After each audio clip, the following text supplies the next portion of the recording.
well, the Trinity doctrine, any type of doctrine I could think of. And that got me on to the path that I'm going now. But so the I guess the big question is, how much study have I done in cults? Uh, I basically make it a rule, and I'm not saying everybody should do this or not, but I'm basically making a rule. If someone invites me to their congregation, if I'm, available, I'm going to go ahead and go. So I've been invited to Jehovah's Witnesses a couple of times, and I've been invited to Mormons a couple of times, and got to talk to some Mormons and got to really, learn what they know and what Jehovah's Witnesses know, and same with Seventh Day Adventists. And um, so I do like studying, that type of stuff. And I think I've pretty much. It's not like I wouldn't call myself an expert on any of it, but uh,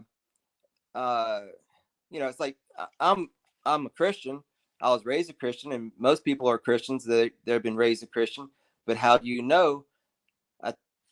Probably a good thing to study about it. So, like for instance, the Quran. I started reading in the Quran a little bit, enough to see the errors, and then I'm like, okay, there it is. There's the silver bullet error, and so I was done. I was done reading the Quran. So I've done that with, same with the Mormons. It's like when the Mormons came over to my house, they're like, well, can you just well, they say this to everybody. They're like, well, read these few verses and pray about it. And uh, let me see. They say, and you'll feel that burning in your bosom, and you'll know that it's true. And so uh, well, they came back again and they said, well, did you pray about it? And I'm like, no, I didn't pray about it. And then they're like, pray about it. And then they kept asking me, they came back, they said, did you pray about it? I'm like, no, I didn't pray about it. And then finally I'm like, okay, I'll pray about it. And I prayed about it. And basically, I'm not saying that the Father, gives me answers all the time. He really doesn't, or maybe I just don't know how to listen properly. But I did get a message on this one. He said, I gave you a brain, I gave you the spirit, you figure it out. And so I looked into it, and I really quickly went to some areas where I'm like, yeah, well, basically Joseph Smith just completely plagiarized lots of stuff. I mean, there's just no doubt about it. And he's, taking it upon himself saying this is legit. And I'm like, nah, this is, I think anybody, well, it cannot possibly hold up in a court of law. And it wouldn't even hold up in a high school English class.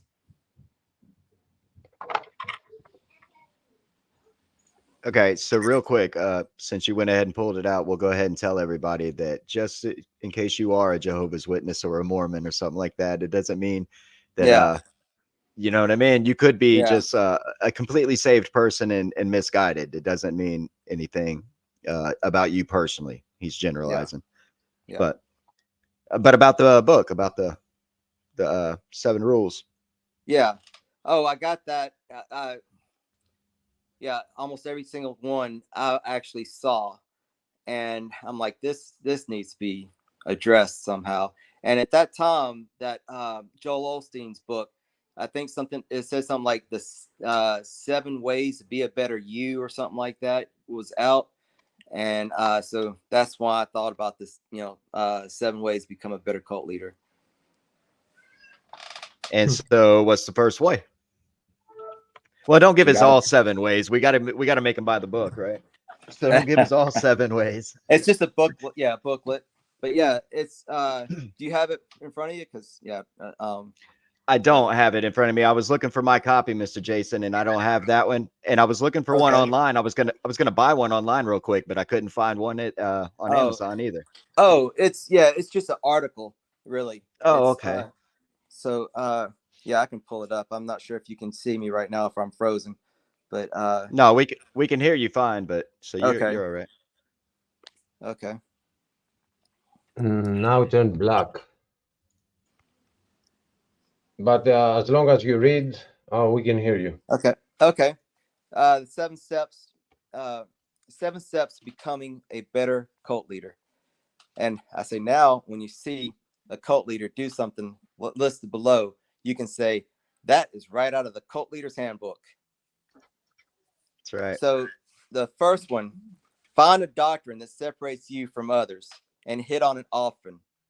If you just go around and preach Jesus died on the cross for your sins, well, most people can hear that from their current church. You need something that separates you from others. Then when you awe people with this new information, they're likely to follow you. Point out often how ignorant other groups are. If one of your sermons runs short, just resort to bashing the other congregation's ignorance on this subject. So that was number one. Number two, scare your followers. Make them think that if they left the church, they've fallen away or left God's protection. Make statements such as, and feel free to steal or plagiarize these statements. I did. A, if you are in this church, it's because God called you to this church. If you leave this church, you're leaving God's calling. Or Yeah. B, when someone leaves your church, tell the people that are left that the ones that left, quote, decided to go back to Egypt, unquote. Or say, quote, God is purging the devil's people from this church, unquote. C, quote, to be rescued or protected or on his team, you need to be with this church, unquote. Yeah, again, every single one of them I heard from what I believe is a cult leader. Yes, sir. Number three, talking to Jesus. And I almost fell out of my chair when I heard this one from this guy. He says, or here it is. When you tell your congregation that God or Jesus told you something, it is wise to stay away from new doctrine, especially if you haven't studied it out. And don't give them dates on his return. Many cults or cult leaders have predicted dates and turned out wrong. Although it spikes their congregation attendance for a short time, when the date passes, your wrong predictions will hurt your control over your congregation. When you tell people about your meeting or talking with Jesus, you should tell them something that they can never disprove, such as, quote, I was about to lock up the church one night and I was cleaning, listening to praise music and starting to praise him and dancing. Then all of a sudden, Jesus showed up in the flesh and we danced together. He let me touch his scarred hands and feel his side. He told me that I was doing a good job and that someday a great reward will await me. He told me to tell you to follow my lead so you might get more rewards also. You may say things like, quote, time is short and, quote, his coming will be soon, unquote. But you should try to refrain from giving dates. If you have given a date that's wrong, the damage can be repaired easier than you might think. Just tell them that they misunderstood you. Deny. Or have another, quote, meeting with Jesus and tell your followers that you misunderstood and it was not his second coming, but he was going to show up in the spirit on this day. You can try to pull off what the Jehovah's Witnesses do.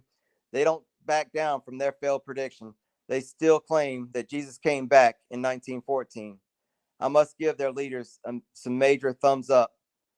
Not many cult leaders could pull this one off. I still suggest you don't even attempt this tactic. I have little doubt that if they did not ever mention the 1914 return, that their membership would be much larger in size. Some make the mistake of saying that their calculations were off by a month, but then when Jesus didn't show up again, well, I don't think even Jim Jones' influence would not take a major blow with the two big failed predictions in 2 months. Number 4, have a well thought out end time scenario. Cult followers are always wanting the hidden secret knowledge. The most attractive subject to many of these people is eschatology, which is the study of end times. When one of your followers asks an eschatology question, you don't want to say, I don't know. Only when you suspect a trap with something that possibly could be proven wrong from scriptures should you resort to those 3 words.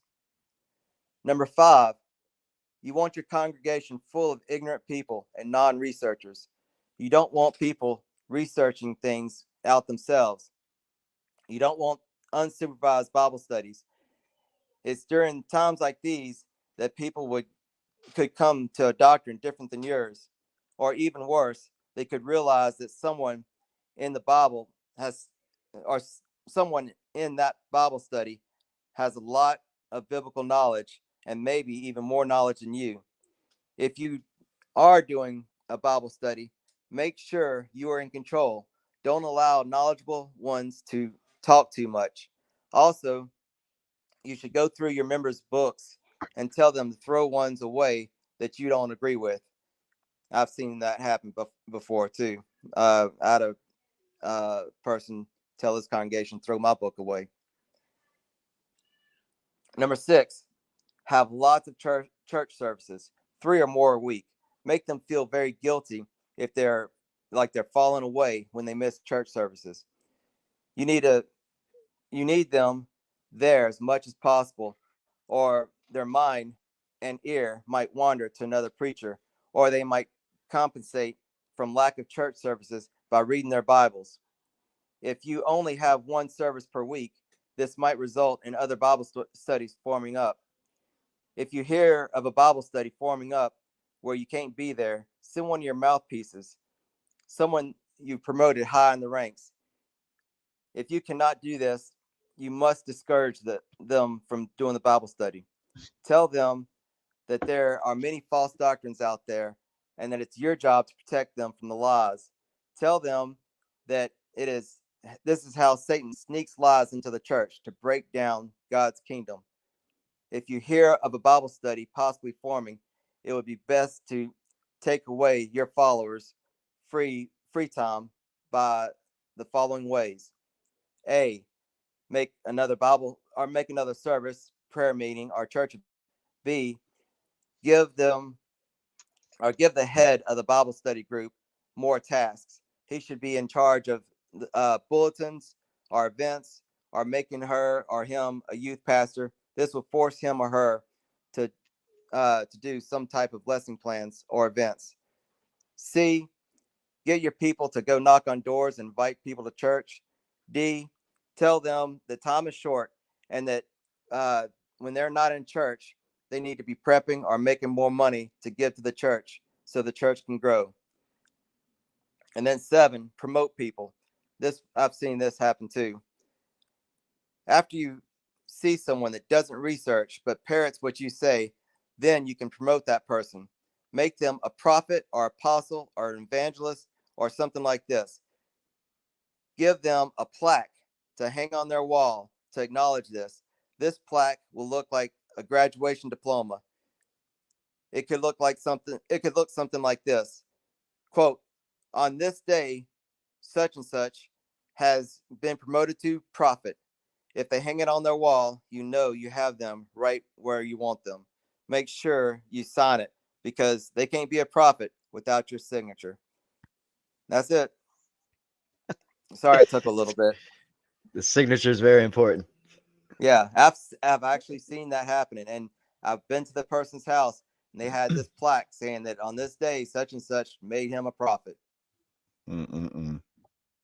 A lot of this really happens. Like the Jim Jones things. Did you see Matt Powell's video a few months ago? No. He did a great YouTube video, and he had FBI tapes about Jim Jones and that whole thing. And he was a full-on atheist, and he would brag about it. And he was like, and all my bishops know I'm an atheist. They all know what's going on here. And he would say it in his sermons and things like that. It's really amazing. So that goes to show that it's not just, I mean, he used religion, but it's not just religions that can be cults, you know? Yeah. Well, we have a cult-like mindset where people want to follow other people, and people want a guru. Yeah. And I mean, it's just even even there's cult like mindsets even in non-cultist churches. Someone might just join a church and it might be a decent church, but they have a cult like mindset where everything that church says is true and they are in the right church. And I just want to point out that God gave you a brain, God gave you a spirit. He wants you to use it. So don't just Amen. swallow anything else from anybody. They might be right, they might be completely right, but still use the brain that God gave you, use the spirit that God gave you. Do your due diligence. We fortunately we can have the scriptures today and we can read the scriptures. Do your due diligence and come to those conclusions. You can use help. I like talking to people. I like mowing things over. I respect lots of people, lots of preachers, lots of even rabbis. I'll chew the meat, almost like in the Old Testament, God said that there's some clean animals and unclean animals, and the clean animals had a divided hoof and they chewed their cud. We need to be, before we have the basically swallow the meat or make sure that meat is clean, we need to properly divide the word and continue to chew the meat and bring it back up, chew it again to make sure it's clean. Don't be like the pig basically and just properly divide the word and then swallow it whole first time. Very good advice. Very good advice. Touching kind of on both of those subjects right now, would you classify, and I know you work with them a lot, so this is kind of a loaded question, but would the Amish or the Mennonites or some of these groups fall into that cult mentality, or are they just still in an old school tradition that's not let up? Or do some of them small little places end up becoming cultish, I guess is my question. Yeah, and I want to say you mentioned the Jehovah's Witnesses earlier. I have Jehovah's Witness friends. I used to have some Mormon friends. I love to sit down and talk to them, and and I consider them my friends.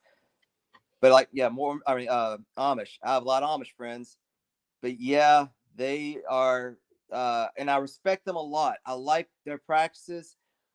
They are very humble.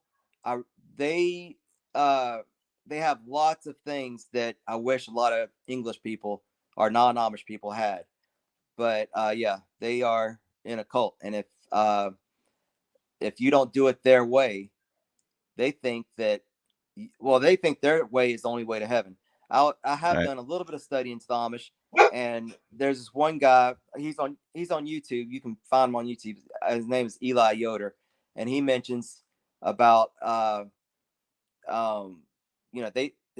his mom won't have anything to do with him. His mom thinks that he is going to go to hell, and he thinks that they think that all non-Amish are going to go to hell. It's a very limited number then. Yeah. Very limited. Yeah. I mean, I know number. there's a narrow path and a wide path, but there's a lot of people out there that think the path is way too narrow, or a lot narrower than I believe it really is. One thing that I know is that on Judgment Day, you'll see the perfect example of justice, and you'll see the perfect example of mercy.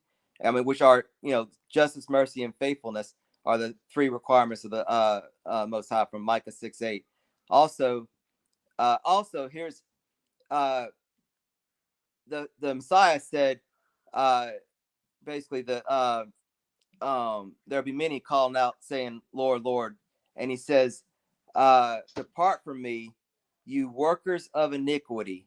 Not depart from me because you thought I died on a cross instead of a pole, or a pole instead of a cross. Or if you depart from me because you thought I was 3 with 1 instead of 1 with 3, or with 2 with 1, or something like that. It's no, depart from me, you workers of iniquity. And one more, Ecclesiastes 12:12-13. Of making many books there is no end, and much study is weariness of the flesh. Let us hear the conclusion of the matter. Fear God and keep his commandments, for this is the whole duty of man. It's not figure out the Godhead, or figure out how do you pronounce his name, or figure out this. No, fear God. Basically, try to try your very best to follow him and follow his commandments. That's a very, very true point. That's what Yeah, matters. And his that's correct. commandments are to love God and to love one another like ourselves. Not just love one another, Yes. love them as much as we love ourselves. Yes. So those two commandments right there are taking ego out of the equation, because if you put God above you, so you love him more than yourself and you put him in your throne, and you don't put your conceptions on top, but Yes. you examine yourself in the Bible, and at the same time you put yourself exactly equal on everything with others, then it's exactly what he is telling us on other verses: deny yourself and pick up the symbol of that denial, which is your cross, and follow me. So Yes. if you don't understand that, and you have figured out everything else, like when he's coming, the hour that he's coming, you figure it out, right? But you don't have those two, you're not making Yeah. it. Depart Yeah. from me, I never knew you. Yeah. You can have all the knowledge and all the gifts, but you do not have love, you are nothing. Yep. I think 1 Corinthians 13. Yeah, I love that verse because the King James has played with that word a little bit, and he has changed it to charity. Yes. So it says if you have all these things, if you have the faith that can move mountains, but you don't have charity, Yeah. then you don't have nothing. Yeah. And then when you read further down, it says, if you give all your money to the poor, but you don't have charity, now that doesn't make much sense, does it? Right. So the word is simple. It's agape. It's love. And Yes. the King James is like, no, I know what God meant to say here. He meant to say, give money to the church. Yeah. So anyway, yeah. I I don't believe, wanna... if I remember right, the Greek word there is agape, which basically Yes. is a self-sacrificing love. Exactly what it is. And there is only one word for agape. The others are attributes of agape. I am Greek, by the way, and that's why I call it agape, not agape. It's Okay. agape. You don't have that letter, that r in your language. And I know that there is this perpetrated narrative from the Vatican to create other forms of love, but love is always one. It is the same, and it is self-sacrificial, and it's the one that God showed us how to do by denying yourself and put yourself on a cross. Now, I can do this for my lover, but I can also do this for my brother. It is exactly the same. It's always the same. Now, if you add friendship to it, like becomes philia, yeah, but it's the same agape. It's the same love. It doesn't change. Love is one. Yes. I loved my brother. Those tips were very shocking because there is a church here in Greece, which Greece is plagued by orthodoxy. I'm going to say this again and again and again. I don't care what they think. But there is one church that is actually talking about the word. They are the Pentecostals of Greece. They're not like the Pentecostals of the States. They're not the charismatic type. They will not bring snakes and try to control snakes. And they have a radio, and if you tune in the radio, all you hear is the word of God all day long. Somebody is preaching on the word of God. Now that is a church. That is what the church must be. But because they have been attacked so much by orthodoxy, they have all these attributes that you described, all of them.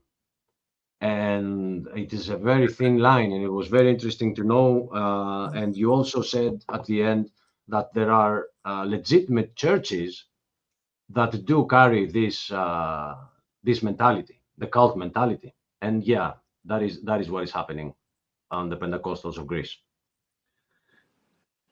Like if you, I believe if that you live, go ahead, Joseph. I'm sorry. Go ahead. Yeah, I'm sorry, brother. I was just gonna say that I think this cult mentality is going everywhere. That's why I was trying to say make a segue, as in not just religion. I mean, there was somebody that came through the ministry here, and it's just amazing. I don't want to get into it because then people are going to ask questions and details and stuff. But it's just amazing, like the things that are happening in public schools, how like almost a whole elementary class is all of a sudden bi or transgender or non-binary or something, and there's no way this is just gradual numbers increasing over time, right? Like this isn't just the average for today.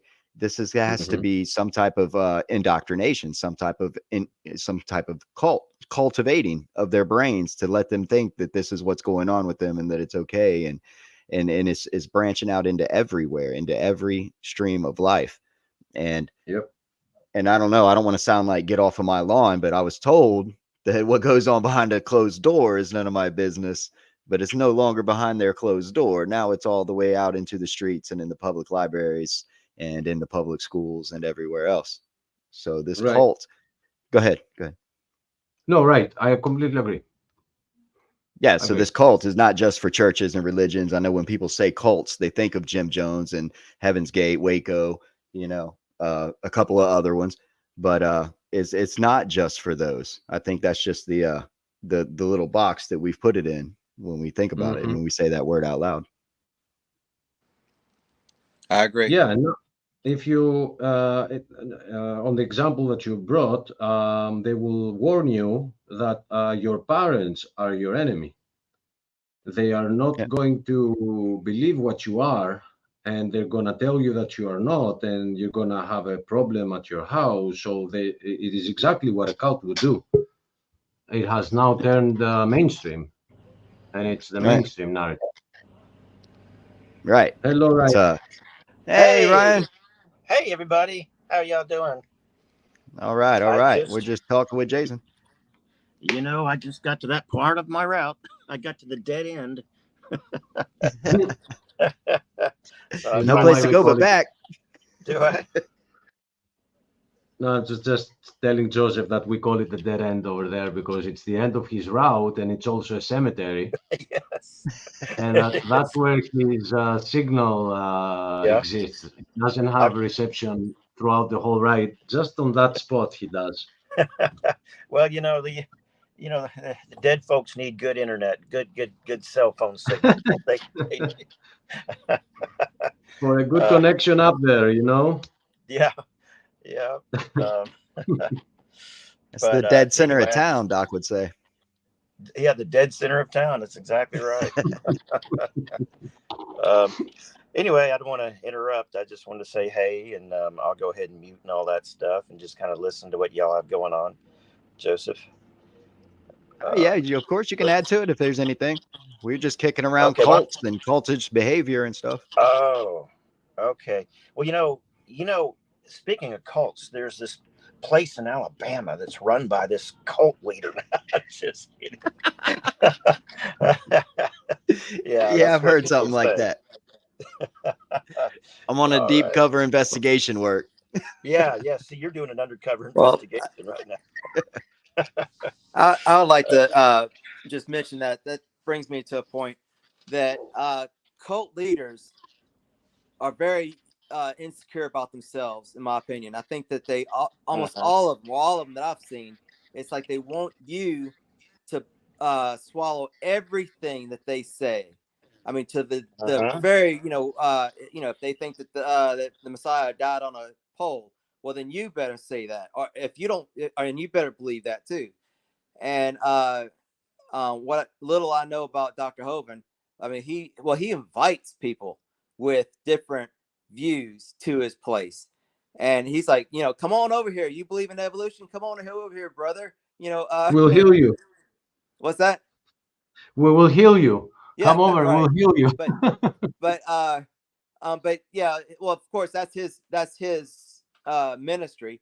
But there's Sabbath keepers there, there's Torah keepers there, and they don't, I don't, from my knowledge, they don't seem threatened at all, and stay there for a little while, and they go off and do their thing, and they come back.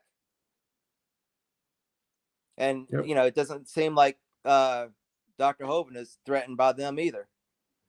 No, it happens with a lot of people. I mean, you know, everybody's heard Doc say, you know, Hail Mary, full of grace, swinging beads all over the place. We've all heard him say that, and we chuckle. But we still have Catholic priests and nuns come through here with a group Yeah. of kids, you know, and take the tour, take the Science Center tour, and learn creation. Because no matter what our differences, and I say this a lot, me and Jason, me and you've talked about this. For Yeah. all of the faults and all of the negative things that Paul or Peter or even Jesus had to say about the scribes and the Pharisees and the Sadducees, they all still attended church together. They didn't split the temple or the synagogue or the church over a difference. And one of the big differences was about resurrection. You know, that's a pretty big one. So, and I think today, and maybe it's because these leaders want to slip off into these cults, they can no longer compromise and stay together under one roof. But we just split up so easy today because everybody thinks they have the right answer. Yeah. And then they get offended real quick. It's like, well, and today we have the vehicles. So it's like you go to this one church and say the preacher offends you or someone else offends you there. You're like, well, I'm just offended. I just won't be here anymore. I'll just go somewhere else. But back in the day, you know, you met at your local, you know, in Messiah's time, they met at their local synagogue, whether they liked the guy or not, you know, where, you know, they, if say, one of the Pharisees died and leaving his wife widow, you know, it's like, well, yeah, this punk just died and left his wife widow, so we have to do what we have to do. And they'll all, whether they like the guy or not, they need to go out there and help that widow. And that shows true maturity, where, you know, you can love somebody without liking them. Right. At arm's length, I like to say, love them at arm's length. Yeah, you don't have to invite them over for tea every day, but you know, maybe, but you might need to one day. Right. So that's them. What else we got? We've touched on the Amish. We've touched on the cults. I love being called a cult around here. It's fantastic. You know, like I was actually me and a few of the guys here, a couple of the guys that hate me right now you know, was going to be involved. And we were going to start a podcast called The Worst Cult Ever, because all of us had different beliefs, you know, like one's a Calvinist, preterist, mid-tribber, post-tribber. I mean, we just all had different beliefs, and people come and go here all the time with a multitude of beliefs. And, you know, hopefully one common factor is Jesus, right? Like he's the one that's going to bind everybody together. He draws all men unto him. So all of these other these disagreements, they're all ancillary, I think. Almost all of them. Yeah. If you believe in the gospel, I believe almost every other doctrine almost is irrelevant. You could be wrong and still be saved. And if that's the case, and I'm not supposed to judge the heart, then how am I supposed to ever know if you are saved and just misguided, just wrong? Right? I never would. So I am supposed to love you like I am the one going through that, like myself. I love you like myself. And if that were me going through that, you know, would I want a whole billion people jumping on my forehead? No. Right. That's what matters the most. All right. That goes. Go ahead, Achilles. Go ahead. I would, though, add to this that there are some chances on some doctrines that because we are supposed to love others as ourselves, we got to do what we can to get them out of those doctrines because they are dangerous. Doctrines like preterism, doctrines like, pre-trib, it's not dangerous enough to lose your salvation. Which is that's another discussion whether you can lose it or not. But it's a slippery slope about your faith afterwards. If you believe you're going to miss the rapture or if you believe you're going to miss tribulation, if you believe you're going to miss it and you end up being here for it, it could get you mad at God and maybe alter your faith a little bit. But if you can hold strong, why it's dangerous. Exactly why it's dangerous. I did hear someone one time say, well, that can't be the mark of the beast because I'll be raptured out before the mark of the beast comes. So I don't really even need to study what the mark of the beast is, because I'll be raptured out before then. And so yeah, that could be very dangerous to miss that one. But if you know, for all the people that have already died, it didn't hurt them. You know, if they died already and they were pre-trib, didn't hurt them. Then I'll give one of them one bit of credit. He said a great line when you know, because he was pre-trib rapture and I was post, and we were arguing about it, and he told me, it doesn't matter if I'm wrong. I have no problem changing my theology mid-air. And I thought that was pretty good. So as long as you have the parachute, whether it's Jesus Christ, then yeah, I agree on that. I knew someone, he was a pre-trib guy, and but you know, he's already passed away, so obviously it didn't do too much. But you know, one thing I knew is that if you're following the Father, he'll lead you to the place. I mean, but you have to be, you know, the person I talked about earlier that said, well, he just, you know, I don't need to worry about the mark of the beast because I'll be raptured out.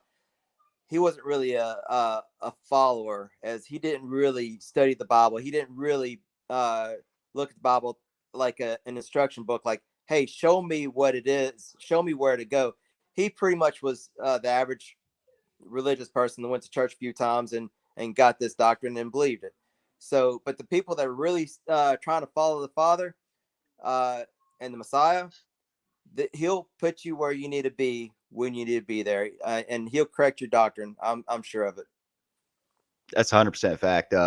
You know, I bought into that for a minute, read a bunch of the books, watching the movies and stuff like that. I thought it was pretty cool how you know, at the time I thought it was true. I believed it was true. And like, here are all these cool movies and stuff. And then, you know, after about a year or so, I'm having other Bible studies and I'm watching debates and, you know, listening to discussions on this. And I was like, man, I'm wrong. There's no way I'm wrong, man. And, you know, it's not great to come out of that, but the point is, I agree with you 100%. You know, you're not going to be where you're supposed to be until you're supposed to be there, you know? And I don't know, you tell it a pretty good way. I remember you telling it a pretty good way anyways, when you were talking about your experience in the military, how like, you know, some things you didn't know on day one, right? Because you didn't have to know it. You just had to be in the military, and then you learn it all later as you go, you know, something to that effect. Yeah. You used the rule book a lot, the UCMJ. Yeah. I use that analogy when it comes to, because a lot of people sometimes, well, they don't understand the whole works and grace thing, and they think, oh, it's I mean, it is a free gift, but they don't have in my opinion, I have a decent analogy, and that is when I wanted to become a soldier, I went to the recruiter, and he didn't say, well, here's the UCMJ and lay that on me. Learn those, do those, start waking up every morning and doing your PT and start doing all this other stuff, and then you can become a soldier. He didn't say that. I didn't even know the UCMJ. He just said, you want to be a soldier? I'm like, yeah. Just raise your right arm, raise your right hand, swear your allegiance. And I swore my allegiance. Bam, I was a soldier. And then, though, right after that, it's like, oh yeah, but you swore your allegiance. Now these go by. That's right. Yep. Welcome. I've had a little too much coffee, guys. I need 30 seconds. I'll be right back. All right. Indeed, the Army teaches us a lot of stuff about even how the gospel works, because we are being told by the book of Ephesians that this is a spiritual warfare that is going on, and we need to be dressed up as we're going to battle. And yeah, it makes perfect sense, and it's exactly as you described it. You get in, you have this you have the right mindset, you swear, but now you got to follow the rules. You didn't know the rules before swearing. Now that you swore, now here are the rules, and you'll be a soldier when you are able to follow them. Yes. And your chain of command, they're going to be easy on you at the very beginning. When, some sergeant walked in the first time and we're all supposed to stand up at parade rest, and we didn't because we didn't know any better. He was like, hey, look, here's, step one. When we walk, when you see this rank here, when this type of rank steps in, you have to all stand up at parade rest. Let me show you what parade rest is. I mean, it was real, he just like a kid that doesn't know what he's doing wrong. You're going to be guided, you're going to be shown.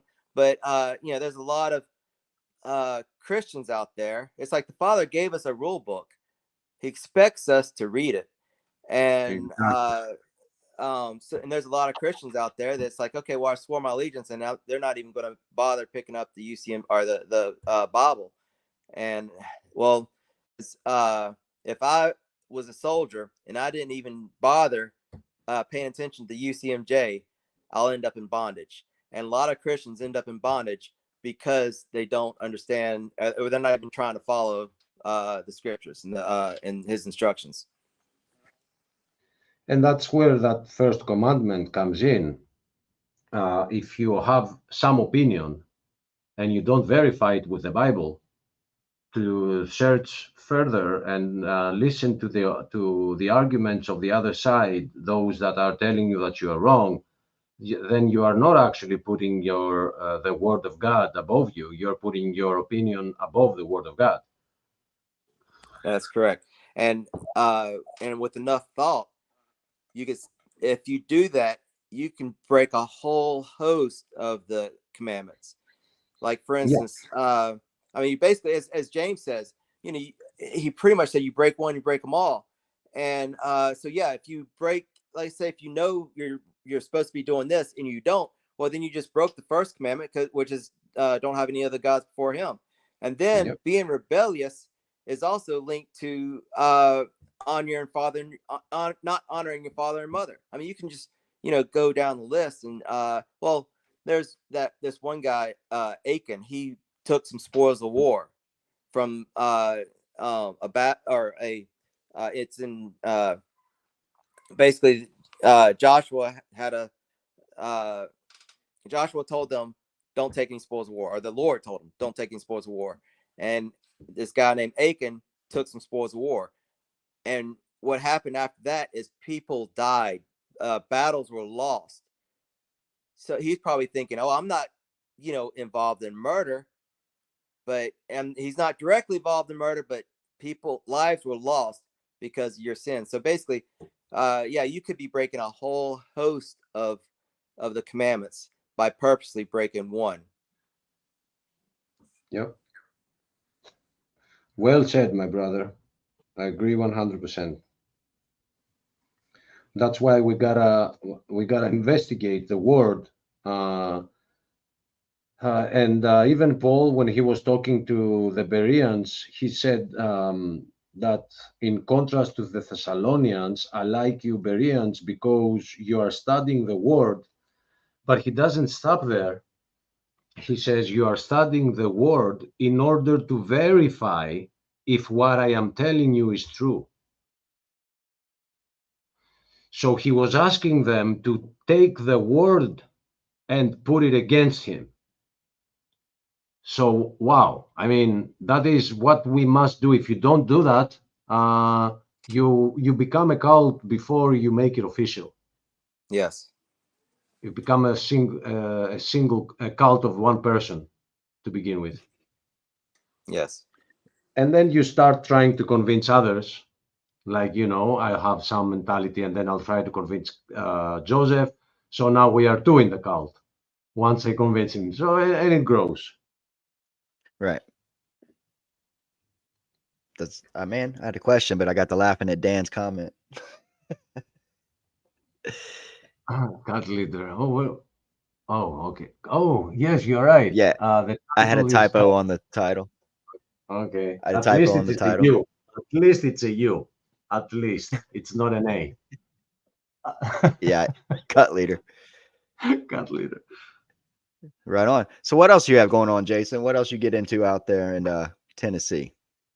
Uh, well, working on that lawful money round and working on my farm. Yeah. 4 children and trying to raise them up right. The most important thing. Amen. How you doing with the round? How's that going? It did really well right after Dr. Hovind for there was a spike in purchases after Dr. Hovind mentioned it, and it's not as good right now, but I need to go ahead and start doing videos or something like that to really promote it. It's my fault for not doing videos yet, but I need to. Yeah. If I Yeah, could you jump should. in You real have loads of information. You definitely should, Jason. For everybody listening, Jason does his own silver rounds called Lawful Money. You can find it at lawfulmoney.com. Go ahead, Ryan. I'm sorry. Okay.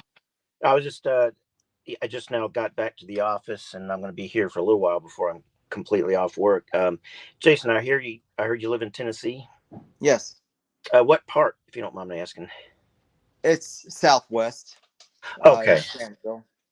Okay, because I've got some really good friends. Actually, a member of our panel, a host on our panel, him and his family. They live in Knoxville, and then I have another family in Knoxville that I'm friends with. So I just was curious if you might be in that area or not.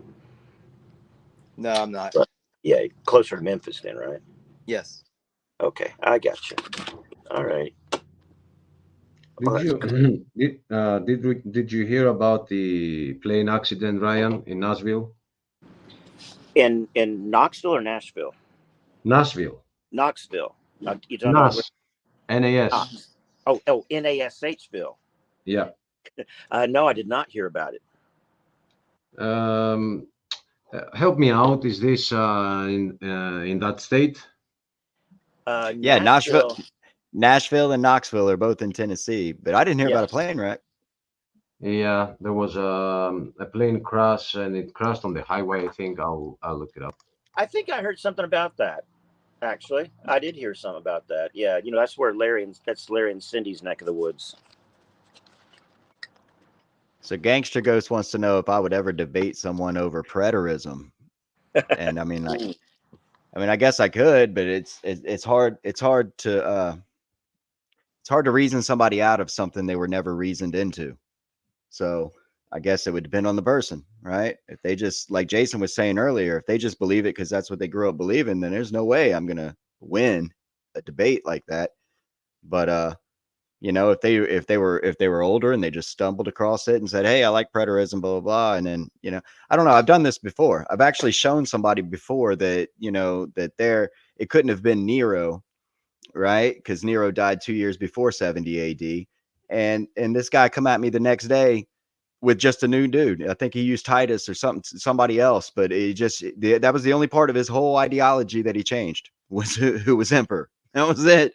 Like everything else that he believed based on that stayed the same. He just added a new emperor, and that's what I mean. Some of those arguments really just they're unfruitful altogether. I mean, I guess for the people listening along, if you have an open mind and you'll see both sides, I guess it would be worth it. But to just stand there and argue with somebody, I'm not too down for that.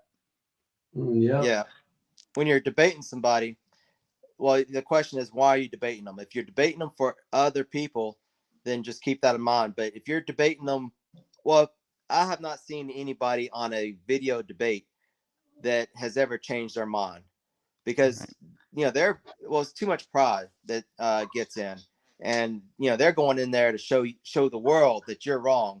And so when the debate starts, you could be tearing him up, and they're just going to dig in their heels. That's right. And then they're really digging their heels, and they'll say some stupid stuff, and then it might even get nasty too. Yeah. Right. Like I've had other people that they want to debate on morality, and yeah, sure, I could easily debate you and explain to the whole world why objective morality, or why, if subjective morality exists, then there is no such thing as morality, right? Like in that sense, right. Like if there is no objective morality, then like Paul said, everything's legal. Do it all. Do whatever you want. Eat, drink, be merry, for tomorrow we die. Do what thou wilt shall be the whole of the law. So what makes me laugh the most are when these guys claim that morality is relative or it's all subjective. There is no objective, but then they turn around and make objective claims like God is evil because he caused a flood to come on the world. You know, they borrow from God. And so that's what I mean about these type of debates. These guys are almost in a cult of their own with this worldview. You know, I do what I want. I'm good without God. I'm just stardust. And, you know, I'm going to go back out there. It's crazy. Great answer. I'll say great answer. This also is what I was trying to explain to you in the email exchange that we had about the other discussion. And it just it doesn't. There's a point, and as Jason brought up, there is a point where you're only fighting with their pride. So it's best if they deal with that pride first, and then spend your time on them. But it's true that we gotta keep a mind out for the viewers. Like today, debates have become this norm. Everybody wants to debate everybody. But back in the day, people like Kent Hovind would go to universities and would debate the professors in front of their students. So he knew he wouldn't win the professors. You know, it was all about the students. So in that sense, we do have to have the patience, even though we might hate it, to deal with them sometimes, even if they are obnoxious. Some of them are. And Gangster Ghost is specifically referring to a specific guy out there who you personally know. And I think you've had this discussion personally before, and you know he's not changing his mind. I don't even know if that's the one you're referring to. No, that's exactly who it was, and he just put it in the chat. You know, would you ever debate Mark Stoney on preterism? And you know, me and Mark and Aaron and Yia sat in the back of the shop down there for months and months, almost every night, arguing this. And so, and every morning in the chow hall before Bible study, it's completely unfruitful to argue this with Mark Stoney. Completely unfruitful. Go ahead, Jason. I saw you wanting to say something a couple times. I look like it anyways. I'm sorry. So anyway, so debate on that. I don't think so. I mean, I would have a discussion on it. I wouldn't have a formal debate on it. I don't think that would be worth anything. Right. And I don't know. You're supposed to have equal time on debates, and you start with a question, and you end up receiving 5 minutes of going around the question. And they spent those 5 minutes and they brought like another 100 points because they want to avoid that question. And when it's your turn, you don't even know where to begin. So I see this happening so much. And for me, I laugh with debates. I think we are beyond and I'm not responding to Gangster Ghost right now. I think we are way beyond the time of debating. We have so much technology that if somebody is interested into the answers, they are out there.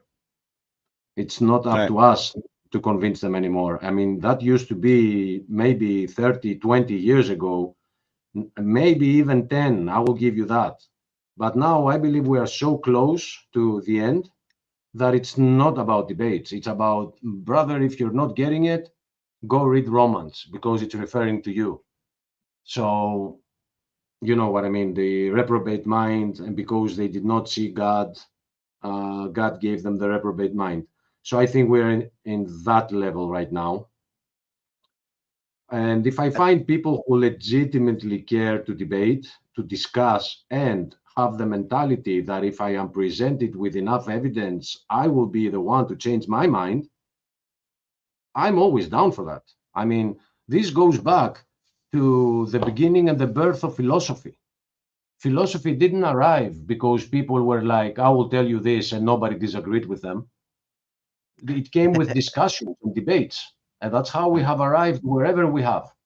So, but people, I don't know, man, there's a lot of, I'll use the word spoiled. There's a lot of spoiled children out there that consider themselves too much. and they start insulting serious people, professors, because they have a different opinion. And Kent Hovind is one of them.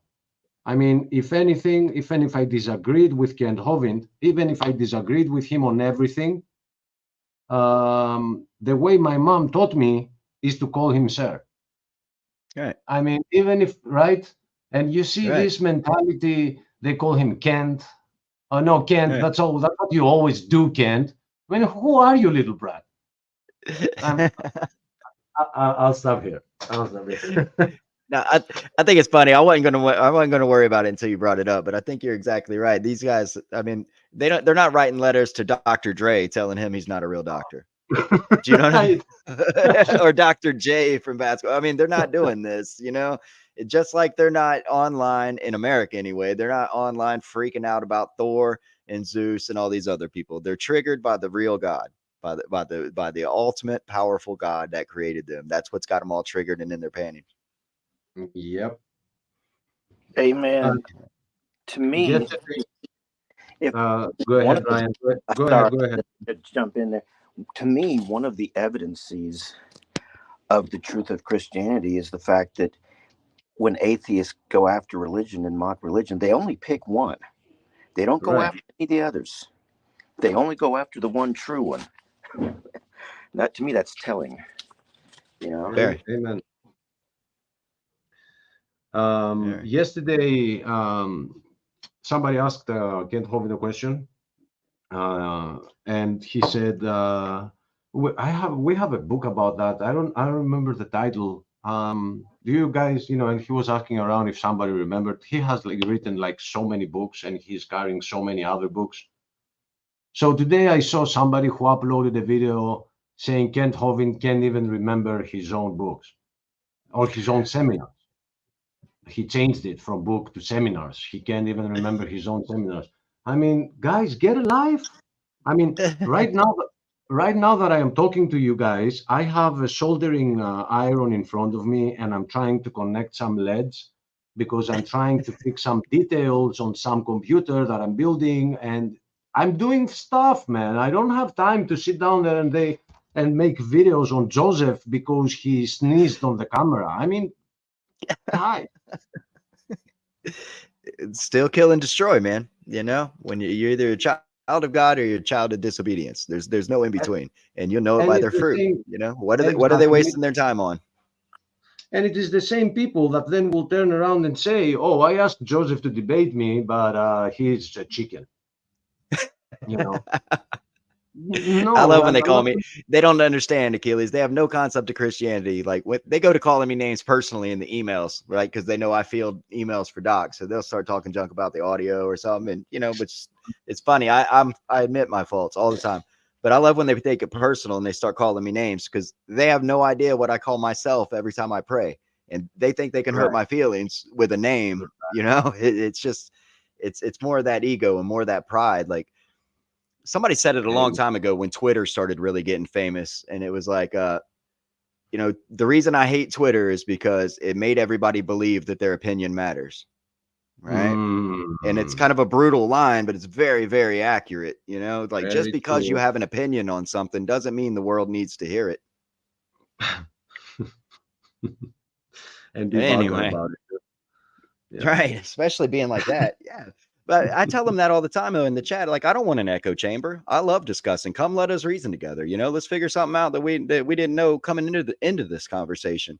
And it's awfully hard to do with the atheist evolutionist crowd. It really is, because they, like you were saying, I mean, Doc don't even introduce himself as Dr. Kent Hovind. So he's not going to get upset if you just call him Kent or you know what I mean, or something like that, right, sir.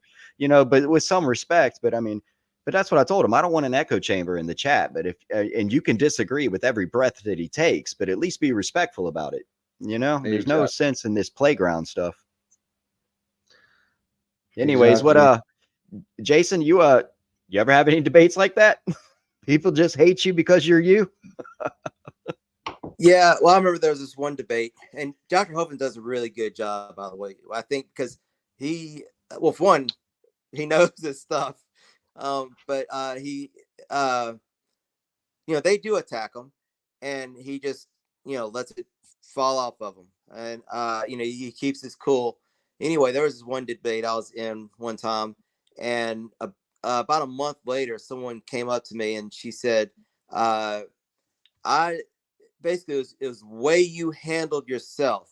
Because the other lady just started freaking out and calling me a cult leader and all this other stuff, and it just got really nasty. And I just kept, showing her love, and basically it was because of that. Not I sound like not what I was actually saying, but just because I kept it with love, that she started looking into what I was saying. This other lady, and then decided to that I was right because of the way I handle myself.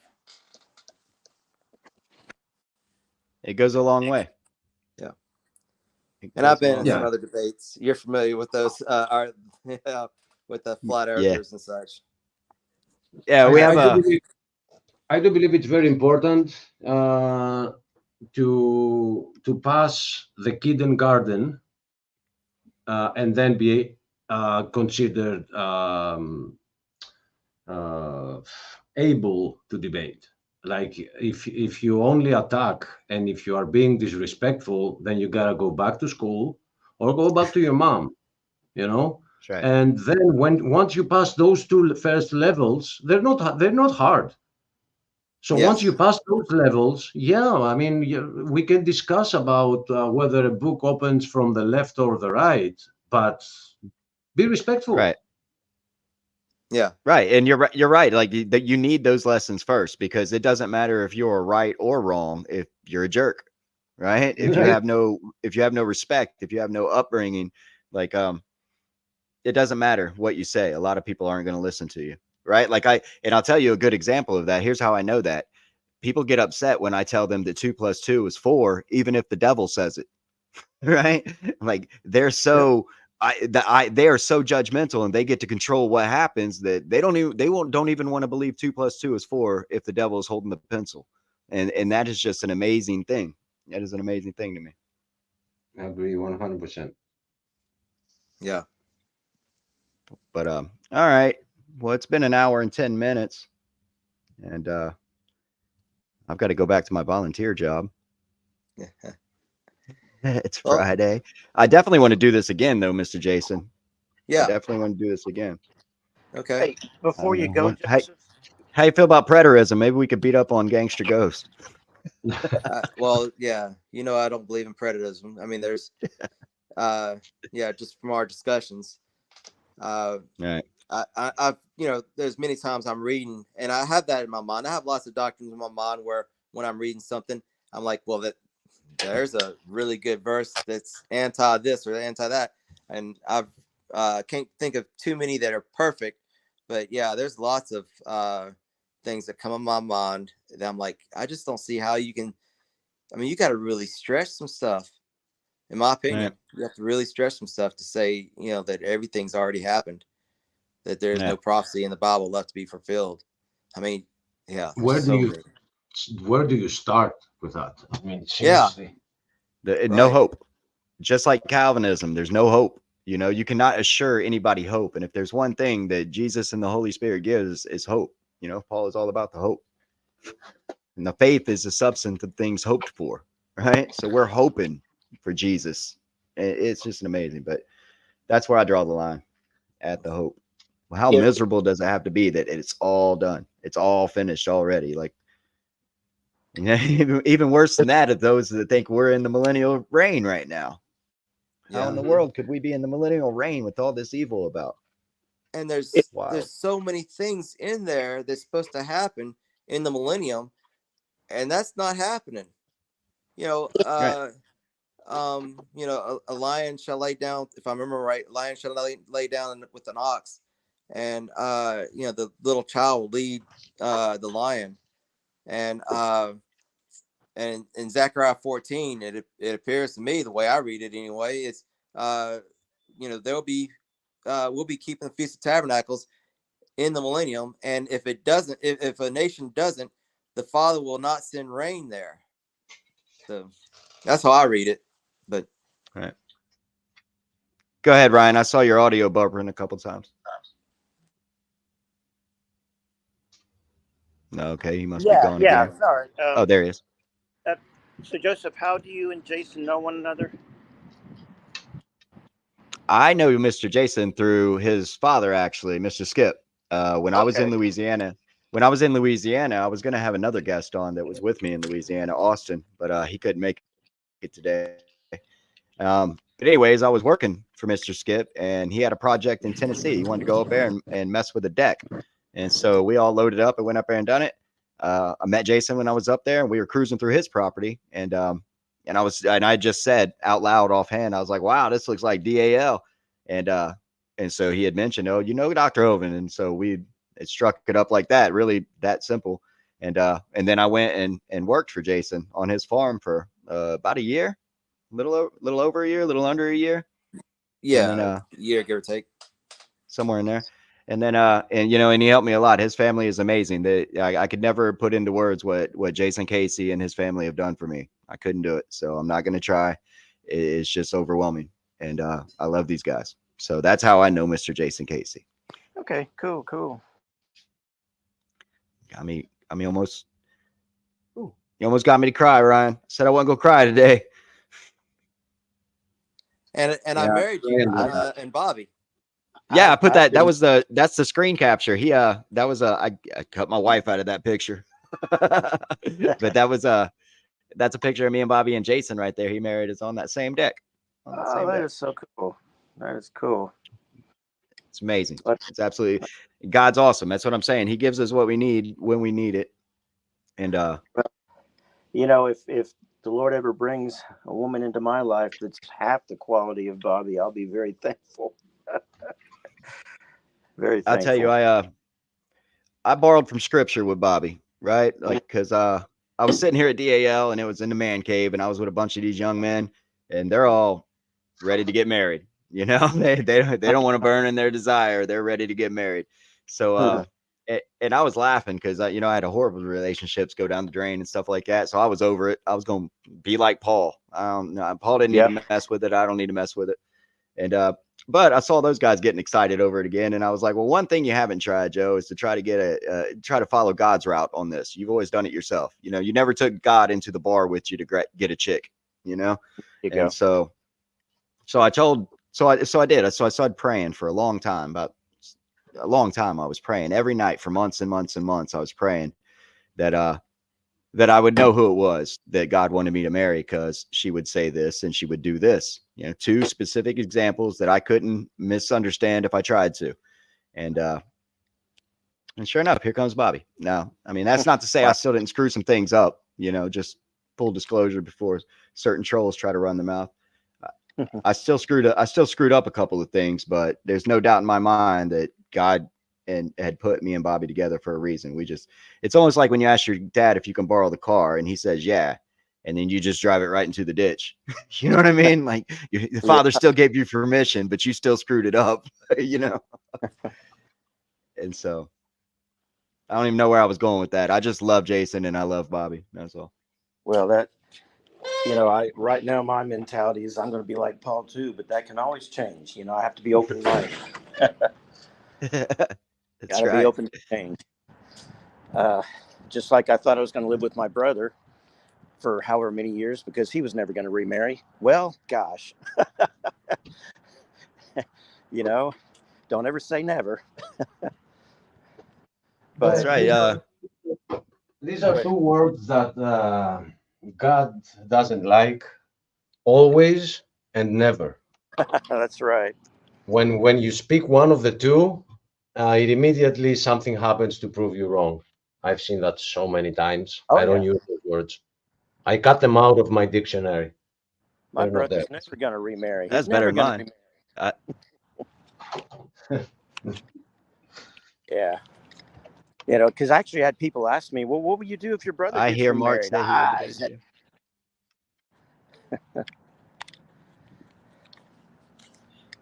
say Mark wants to debate everyone, man.